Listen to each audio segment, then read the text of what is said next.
Hozir mana ishtirokchimiz kelyaptilar. Qani to'xtatamiz, vaqtlar bo'lsa, ozgina vaqtlarni olib xursand qilamiz. Kelyaptilar, hozir kelyaptilar. Assalomu alaykum. Yaxshimisiz? Ozgina vaqtingiz olsa maylimi? Mayli. Sizni xursand qilish maqsadida to'xtatdik. Ozgina diliq holimiz bor.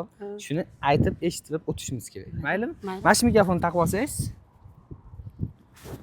Xo'p. Oxirgi marta qachon gul oldingiz? Farzandlarimni olganman tug'ilgan kunimda. Tug'ilgan kun, shunaqangi marosimlarda. Ha, yaxshi.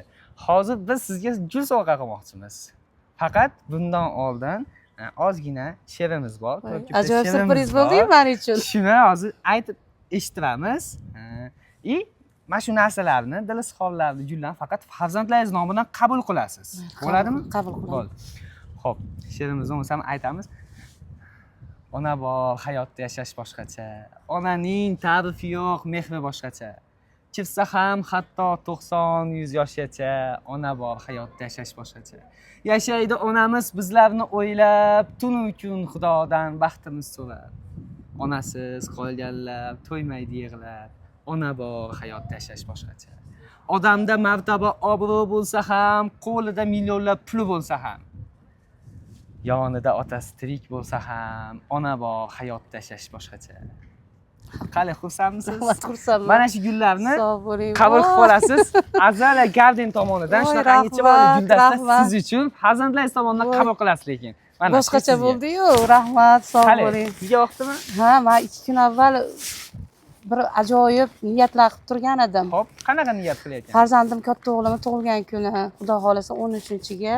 Mana shu 2 kundan keyin 25 yoshga to'ladi. 25 yoshga keldi. Ha, shu bolani endi yoshligidan endi katta qilib, ulg'aytirib, shu bolani 25 yoshga kirgizib, endi bola farzand yoshligidan kasal bo'ladi. Ona qancha mashaqqat bilan katta qiladi. Shu farzandni endi o'stirdim, ulg'aytirdim. Nahot endi farzandimga men tug'ilgan kunida endi shirin taomlar qilib xizmat qilishim kerak ekani meni kim tabriklar ekan. Siz o'tkazgansiz shunaqangi narsani, shunaqangi syurprizni ichingizda o'tkazgansiz. Mana sizga yaxshi niyat qilganingiz uchun shunaqangi mana sizni Alloh taolo ham siz chiroyli gullar. Onalar uchun ham tuqqan kuningiz bilan degan tabrik bo'ldi menga. Mana sizga mana ichingizda o'tkazganingiz uchun shunaqangi chiroyli guldastalar o'z egasini topdi degan umiddamiz. Alloh hamisha rozi bo'lsin sizlardan. Alloh ishlaringga bundanda chiroyli barakat bersin. Sog' bo'linglar. Rahmat, aytganingiz kelsin. Otangiz rohatlaringizni ko'rsin.